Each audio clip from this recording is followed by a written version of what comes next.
Predator BandLands. Saw this movie last night.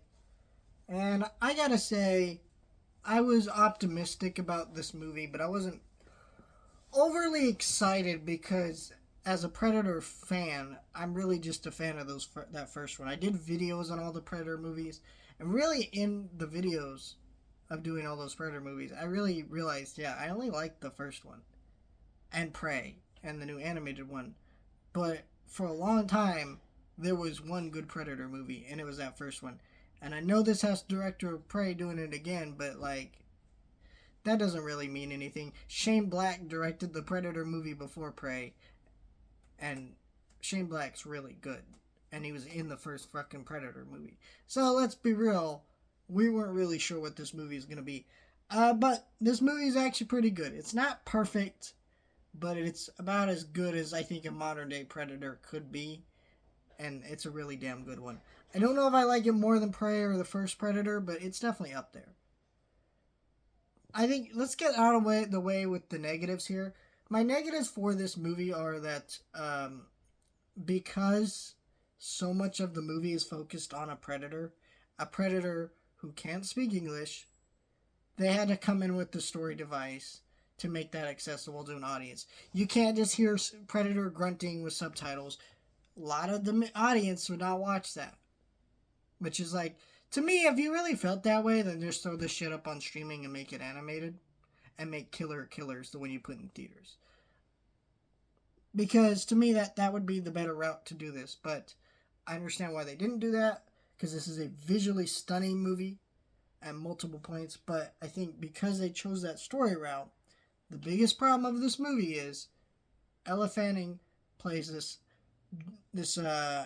Utani robot, Wayland Utani robot.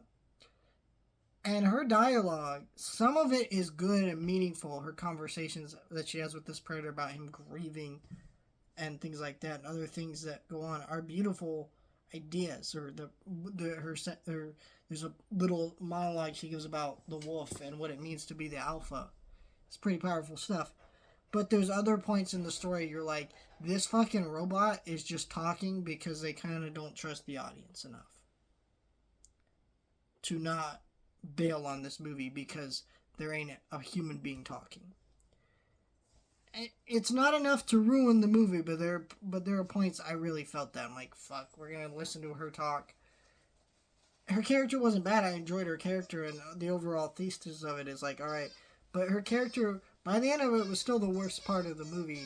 And I'd rather a movie that just followed a predator and maybe another random alien that doesn't speak English, and that just been a streaming animated movie if it means that we didn't have to deal with any of that BS in the movie. That's just me. But as the movie we got, I can't hate on it too much because they still took a creative risk, did something new with the franchise that is quite good. You know, the action is really good. The visual effects are amazing. I mean, there were so many shots. I was watching this in the biggest theater at the theater I normally go to, and it looked gorgeous. This movie looked gorgeous.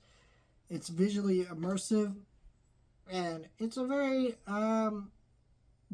well-directed movie. I'm not going to deny that. So, if you don't...